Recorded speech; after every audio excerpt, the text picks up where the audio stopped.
Today I'm going to show you how to create this interesting procedural landscape. This is actually all just one plane, and I'm just using different camera angles to capture interesting spots that I noticed when I was looking around. Then I'm using an HDRI to position it to light it in an interesting way. And speaking of HDRIs, you'll get different results with different HDRIs as well, so make sure to explore that too. This is what our end node setup will look like. To set up our scene, I'm going to get rid of this cube and this light here. Let's bring in a plane. I'm going to change this whole middle area to my shader editor and put that material that was on our cube, I'm going to put it on our plane and hit N to get rid of that shelf on the right. I'm going to change this top right to my 3D viewport and make it a little larger. We're going to be doing some adaptive subdivision, so let's go into the Cycles render engine and go to experimental feature set. And if you have a GPU, go ahead and click that as well. Then come down here to the modifiers panel and let's add a subdivision surface. Click adaptive subdivision and click simple, and then click 6 for the levels viewport.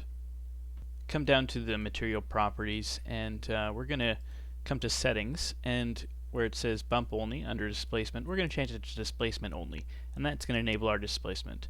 Then come up to the what's this one here, the render properties tab. We're going to change this subdivision number under dicing rate render. I'm just going to change it to 4. I found I had better results with that number.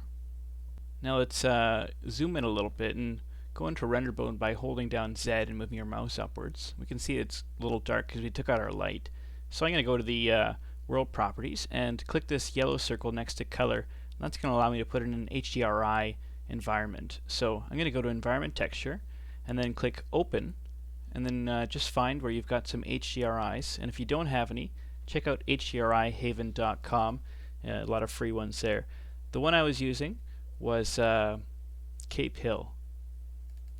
So I'm just going to click on that, do the same settings I was doing before, come up to the top left of the shader editor and click World, and that's going to allow us to kind of tweak these settings for the HDRI.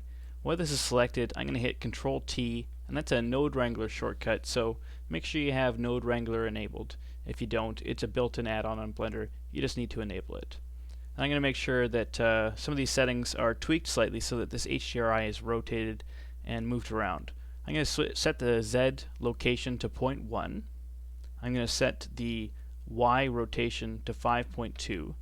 And I'm going to set the Z rotation to 25. And these are the settings that I used. You don't have to do exactly this, but this is how you get the same result I did.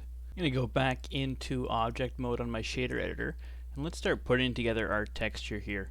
I'm going to move this principled BSDF out of the way a little bit and zoom in. And let's bring in a Voronoi texture. Just place it here.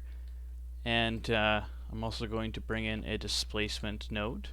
And while this Voronoi is highlighted, I'm going to hit Control T, and that brings up that texture coordinate and mapping node again. Just make sure object is going into the mapping node like that there. For the Voronoi, I'm going to set it to smooth F1, set the scale to 3, the smoothness to 0.5, and the randomness I'm going to set to 0. Then I'm going to plug the color into the scale of the displacement, and the position is going to go into the height of the displacement. Then I'm going to set the mid-level at 0.2. And let's just plug that displacement into the displacement on our material output. We can see immediately, something kind of cool is happening. The next thing I'm going to do is add some noise detail on this line right after the texture coordinate node. So I'm going to bring in a noise texture, just place it on that line, duplicate it, and just place it there again. And then I'm going to bring in a mix RGB, place it right after the noise texture and right before that first one as well. So it's noise, mix, noise, mix. Then I'm going to plug the object output of that texture coordinate into color 2 of this mixture, and then this output into color 2 of this mixture. I'm going to set this first noise at 20 for the scale and 6 for the detail, and the second noise is going to stay at 5 for the scale and change to 6 for the detail. This first mix, I'm going to set this at 0.9 so there's not too much of this noise coming through, and this second one we'll just leave at 5. I'm going to select an interesting viewpoint here just by zooming in, and let's hit Control Alt 0 on the number pad. That makes the viewport my camera view. I'm going to render it out, see what it looks like so far. Yeah, it looks cool. You can see we've got these flat areas here with little to no detail, and then all these much higher detail areas here caused by that noise texture. Next up, let's set up another noise texture, and let's plug this mapping node right into it. we're going to set this scale to 1 and leave the detail at 2, everything else the same, and then we're going to come out of the factor and attach a color ramp here. We'll set the black, we'll leave it at 0 rather, we'll bring the white down to 0.682.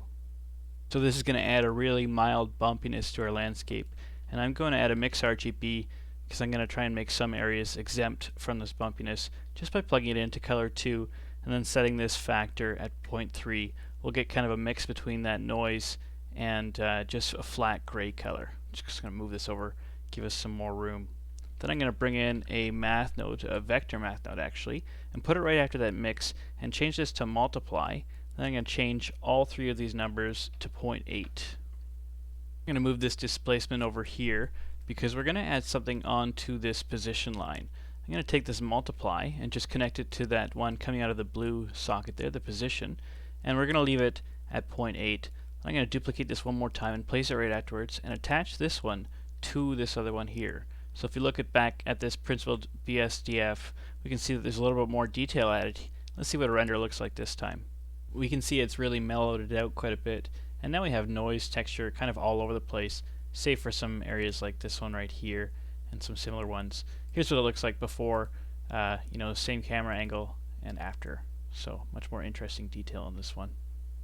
Next I'm going to come back to this texture coordinate and add another noise here and run this object into the scale again. I'm going to bring this mix down as well and run object into color 2 and this noise color into color 1, and we're going to set this noise texture here at scale of 10, leave the detail as is on the rest of the things, and then for the mix factor we'll set this at 0.95.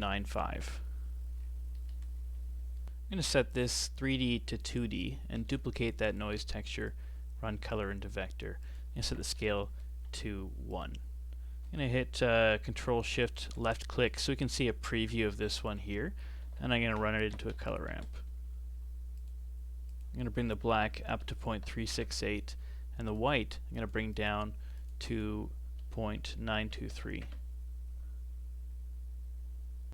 going to move all this down to give us a bit more room, and I'm going to bring in a vector math node and just place it right here.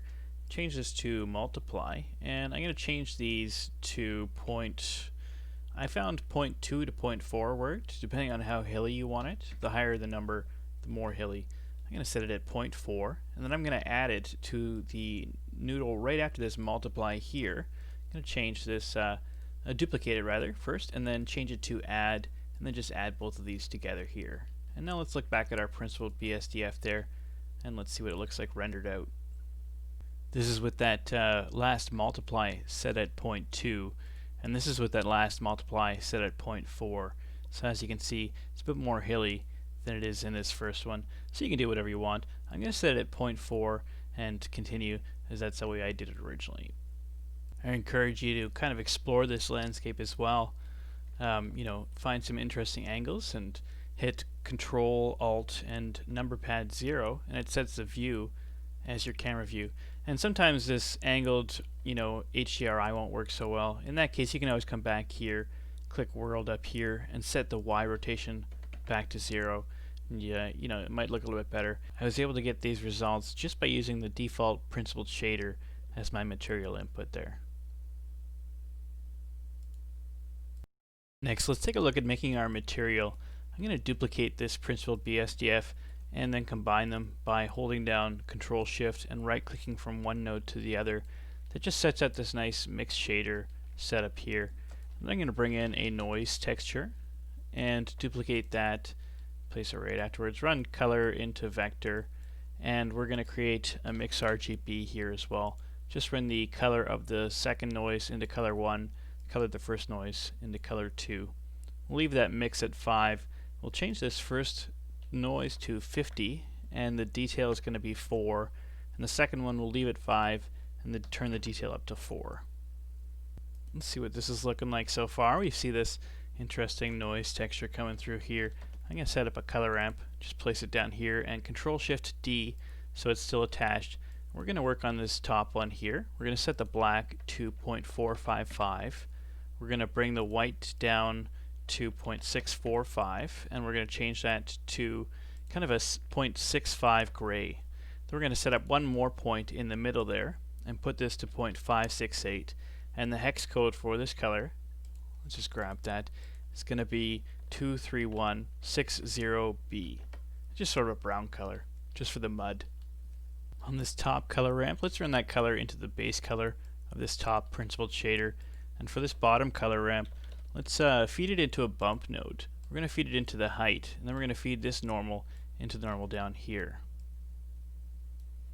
Just see what that looks like.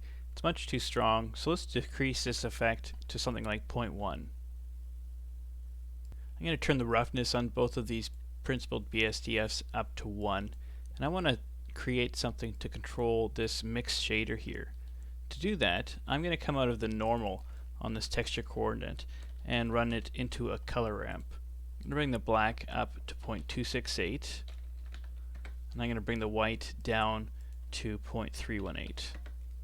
We can see the high contrast effect it creates with both of our colors on that color ramp. Almost looks like shading in a drawing.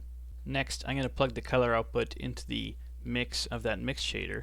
Let's see what that looks like rendered out. Looks good. Might look a little bit better if the HDRI was positioned a little bit differently, but I like the effect that came out here. Next, I'm going to set it up so everything's in a group node. I'm going to move these to the side, and same with this material output. And everything else I'm just going to grab and hit Control G, put it in a group. I'm going to move everything a little closer now. Same with this material output. As we can see, these material output lines are crossed. Let's tab back in and hit N to get this shelf here. I'm just going to move these up or down, these up or down arrows sort that list, and now they're not crossed over. I'm just going to move these up a little bit here. Let's tab back in. We can rename these. So we'll call this color 1, and we'll call this normal 1. Then let's run everything else we want into this group input here.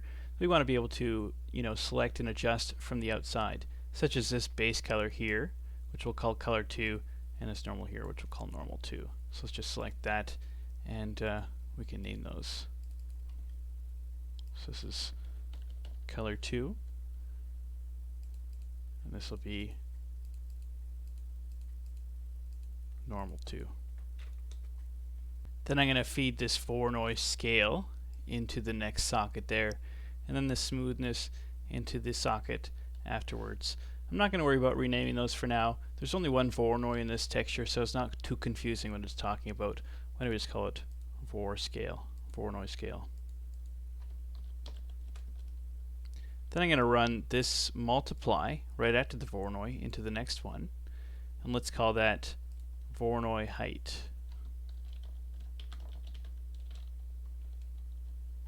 Then I'm going to run in this multiply right below it that's connected to this chain of noise down here, and I'm going to call that small noise height. And then this last multiply down here, I'm going to run this into the next one, and I'm just going to call this hilliness. And the last thing I'm going to do is I'm going to come to this texture coordinate, make a reroute there by holding down Shift and right-clicking and dragging through there. And I'm going to select a vector math node, and oops, it's just a regular one. Let's bring in a vector math node here. Place it here. We'll leave it on add, and I'm going to bring this group input here and run this second socket just into the next spot there. And this is going to be our seed value. We can hit N to get rid of this here.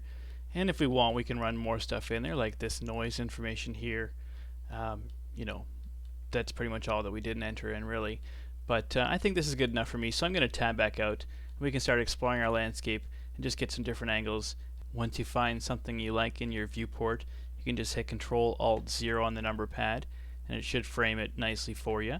If it's not quite lined up, just grab your camera, hit G, ZZ to zoom out, or GZ to move up, or whatever else you need to do. And don't forget, you can also adjust your HDRI by coming over to the world in the shader editor here, and just adjusting, rotation or location. Also, if things aren't looking detailed enough, you might consider coming over here to the render properties, coming down to subdivision, and lowering this dicing rate number. I didn't like it when it was set down to 1, which is the default. I found it was a little too jaggedy and it subdivided a bit too much, so I liked 4 or 8. But adjust that if you want and just find your own preference. Unfortunately, there is a downside to using the adaptive subdivision, and you can see it here. As the camera is moving across the plane in this video, the geometry is changing based on the position of the camera. And this is because with adaptive subdivision, the geometry is subdivided more if it's closer in proximity to the camera, and if it's further away, it's subdivided less. So that's it for this one. Hope you're able to follow along with everything I was doing, and you can see what I was doing to change it around as well. If you do have any questions, let me know in the comments, and I'll see what I can do to clear up any confusion you might have. Thanks for watching.